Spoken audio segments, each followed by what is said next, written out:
पिछले वीडियो पे आपने देखा था कि ली मेहमीज के पास पहुंच चुका था। मेहमीज को देख के ली उसे तुरंत ही हक कर लेता है। मेहमीज भी अभी हैरान में था। वो ली से पूछता है, क्या तुम ठीक हो? उसे सही सलामत देख मेहमीज कहता है, अच्छी बात है कि तुम पूरी तरह से ठीक हो।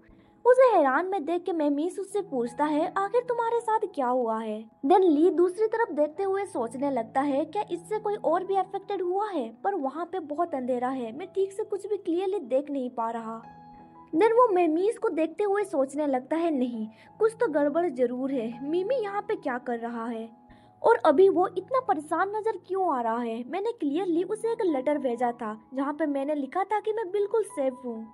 इसके अलावा हवा का झोंका और चूने का ढेर एक ही टाइमिंग पे अपीयर होना, ये कोई कोइंसिडेंट तो नहीं है।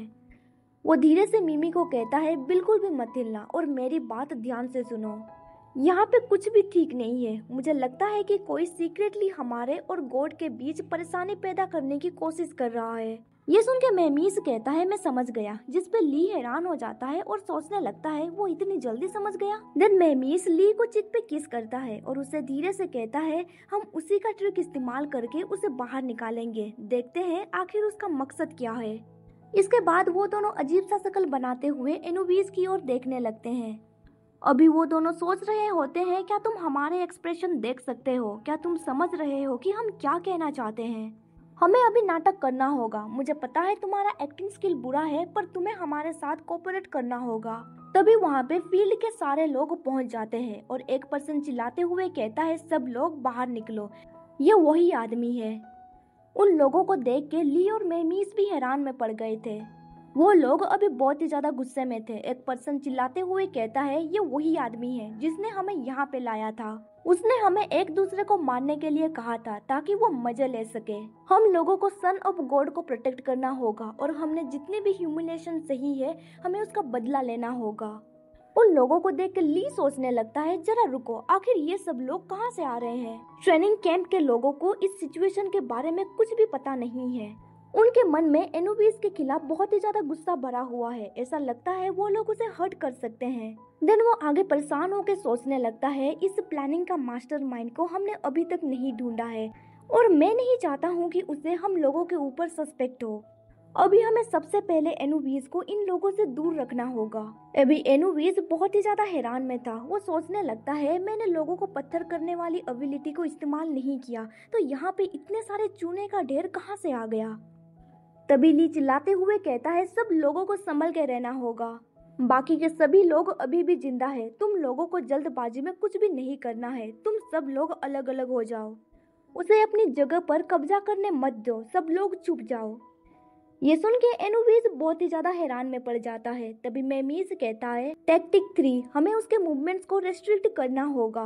ये सुन के फील्ड के मेंबर सोचने लगते हैं, क्या उसने टैक्टिक 3 कहा?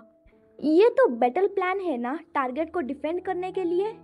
मेहमीज फिर से दोहराता है, टैक्टिक 3 का इस्तेमाल करो। ये सुन के वो लोग एनुबीस को चारों तरफ से घेर लेते हैं। ये देख के एनुबीस सोचने लगता है, मेरे आसपास बहुत से लोग रहे हैं। वो लोग मेरे साथी हैं और उन्हें प्रोटेक्ट करने के लिए मैं अपनी जिंदगी दांव पे लगाने के लिए भी तैयार हूँ। पर अंत में उन लोगों ने अपनी तलवार मुझे दिखाई। उनके लिए मैं एक एलियन की तरह था। मैं उनका एनिमी हूँ। मैं पूरी तरह से अकेला हूँ और जब तक ये खत्म नहीं हुआ, मैंने अपनी ओर एक रोशनी को देखा। ये वो रोशनी थी जो आग को फिर से जला सकती थी। ये रोशनी फ्यूचर का एक होप था और ये वही रोशनी थी जिस पे मैं मरते दम तक ट्रस्ट और सपोर्ट करना चाहता था। यहाँ पे वो ली को अपनी रोशनी मान रहा था। उसने सोचा था कि इस बार वो सेम मिस्टेक नहीं दोहराएगा, पर कुछ मिसअंडरस्टैंडिंग की वजह से उसे अब लगने लगा था कि ली भी बाकी लोगों से अलग नहीं है। उसे ऐसा लगने लगता है कि ली उससे डरता है, इसीलिए वो उससे दूर जा रहा है। ये देख के एनुबीस सोचने लगता है, आखिर मैं किसी का ट्रस्ट क्यों नहीं जीत पाता? तभी कोई उसके आईज को क्लोज करते हुए कहता है, ये तुम हो जो बहुत ही ज्यादा ग्रीडी है। ली उसे कहता है, तुम सबसे ऊपर रहते हो, इसीलिए कोई भी तुम्हारे साथ खड़ा नहीं रह सकता। तुम अकेले ही पैदा हुए हो। असल में ये सब कुछ एनुबीस का एक इल्यूजन था। ली कहता है, तुम्हारा सिर्फ एक ही आइडेंटिटी बन सकता है, अगर तुम गॉड नहीं बन सकते तो फिर तुम डिस्ट्रॉयर क्यों नहीं बन जाते। एनोविस इमेजिन करने लगता है कि उसे पूरी तरह से जंजीरों में बांध दिया गया था और कुछ लोग उसे एक जगह की ओर धक्का दे रहे थे, मानो कि वो लोग उसे कह रहे थे कि तुम्हें अत्याचारी बनना होगा। कुछ देर के बाद जब वो अपनी आंखें खोलता है, वो अपने सामने मेहमीस का स्टेचू देखता है। देन वो अपनी आंखें बंद कर लेता है। देन अचानक से वो स्टेचू उसके सामने आ जाता है और चिल्लाते हुए कहता है, तुम इसके लायक बिल्कुल भी नहीं हो। तुमने एक बार अपने सपनों के लिए लड़ाई की थी और देखो तुम्हें क्या हो गया, तुम वापस क्यों आ गए। ये सुन के एनोविस खुद से कहने लगता है, तुमने दूसरों पे भरोसा क्यों किया। देन एनोविस किसी को अपनी ओर आते हुए देखता है। वो और कोई नहीं बल्कि वो खुद था। वो कहता है, तुम वापस अपने ऑब्सेशन के लिए आए हो ना, पर जरा इस दुनिया को देखो, क्या किसी ने तुम्हारे ऑब्सेशन को सीरियसली लिया है। अब तुम्हारा इस दुनिया से कोई भी लेना देना नहीं है। अब तुम इवीज को बचाने के लिए एक कांटा बन चुके हो। अब तुम्हारा एग्जिस्टेंस का कोई भी मतलब नहीं बनता है। ये सारी बातें एनोविस के मन में अभी चल रही होती है, जिसकी वजह से उसके चारों तरफ बहुत ही तेज हवा आने लगती है। ली परेशान होकर सोचने लगता है, आखिर क्या चल रहा है। एनोविस के साथ कुछ तो गलत हो रहा है। वो अचानक से पागल क्यों हो गया। वो उसके पास जा ही रहा होता है, पर मेहमीस उसे रोकते हुए कहता है, ली ये बहुत खतरनाक है, तुम उससे दूर रहो। ली चिल्लाते हुए कह रहा होता है, एनोविस शांत हो जाओ। जिस पे मेहमीस कहता है, वो तुम्हारा ट्रस्ट रिटर्न नहीं कर सकता, अभी वो खुद को खो चुका है। ये सुन के ली बहुत ही ज्यादा हैरान में पड़ जाता है, पर वो कुछ कर भी नहीं सकता। मेहमीस चिल्लाते हुए कह रहा होता है, सब लोग यहाँ से दूर हटो। ये वही ओल्ड लेडी है जिसे एनोविस ने अपने घर पे जगह दी थी। ली उस ओल्ड लेडी को रोकते हुए कहता है, ग्रैंड माँ आप वहाँ पे मत जाइए, वहाँ पे खतरा है। पर वो ओल्ड लेडी कहती है, नहीं, वो बच्चा रो रहा है। उस ओल्ड लेडी को देख के मेहमीस हैरान में पड़ जाता है और कहता है, क्या आप ई की मदर है? आप ई की मदर है ना, जो पड़ोस में रहती थी? मैं हमेशा से आपको रिपेयर करना चाहता था, पर मुझे आप कहीं नहीं मिली। आप यहाँ पे क्या कर रही है? इधर हमें एनोविस को दिखाया जाता है, जो अंदर से बहुत ही ज्यादा टूट चुका था। वो अपने आप से कह रहा होता है कि मैं बिल्कुल भी इसके लायक नहीं हूँ। वापस आके मैंने गलती कर दी, मुझे डार्कनेस की ओर जाना चाहिए था। मेरी कहानी कब की खत्म हो चुकी थी। ये सब कुछ सोच के वो खुद की जान लेने ही वाला था, पर तभी ली उसे हक कर लेता है। इससे एनोविस पूरी तरह से हैरान में पड़ जाता है। ली उसे कहता है, मुझे माफ कर देना, मुझे तुम्हारे साथ ऐसे पेश नहीं आना चाहिए था, मुझे माफ कर दो। क्योंकि तुम एक गॉड हो, हालांकि हम समझदार होने का दावा करते हैं, फिर भी हमारे बीच एक अंतर है। मेरे ऑब्सेशन की वजह से मैं इन पावर से बहुत ही ज्यादा सावधान था, जिसे तुम खुद नहीं समझते थे। मैंने कहा था कि मैं तुम पर ट्रस्ट करता हूँ, लेकिन मैंने इसे पूरी तरह से नहीं निभाया। बिना सोचे समझे मैंने तुम्हें बहुत ही ज्यादा हर्ट किया। मैं तुमसे माफी चाहता हूँ। तुम एक रियल पर्सन हो, फिर भी मुझे ये पहले से रियलाइज क्यों नहीं हुआ।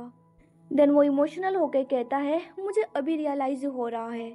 मुझे पता चल गया, अगर तुम खुद पे कंट्रोल खो देते हो, फिर भी तुम इवीज को कभी डिस्ट्रॉय नहीं करोगे, क्योंकि इस जमीन और इस दुनिया को तुमसे ज्यादा और कोई भी प्यार नहीं दे सकता, क्योंकि तुम। तभी एनोविस उसका माउथ कवर करते हुए कहता है, तुम्हें मुझे इस नाम से नहीं पुकारना चाहिए। अच्छा होगा कि तुम इन सब चीजों को भूल जाओ, मुझे इससे गिल्टी फील होता है। तभी मेहमीस कहता है, अब से हम संकल्प की वो शक्ति बन जाएंगे जो तुम्हारे अस्तित्व को कायम रखेगी, इसीलिए तुम्हें इस जगह को छोड़ के जाने की जरूरत नहीं है। ये सुन के एनोविस बहुत ही ज्यादा हैरान में पड़ जाता है। अभी उसे समझ में आ रहा था कि उसे समझना, माफ करना और उसे एक्सेप्ट करना, ये सब कुछ कैसा फील होता है। वो उन दोनों से हाथ मिलाने ही वाला था कि तभी पीछे से कोई उस पर हमला करता है। जिसने भी उसके ऊपर हमला किया था वो कहता है, क्या तुम्हारा छोटा सा स्पीच खत्म हो गया? देन वो अपना डैगर निकालते हुए कहता है, अब मेरी बारी है।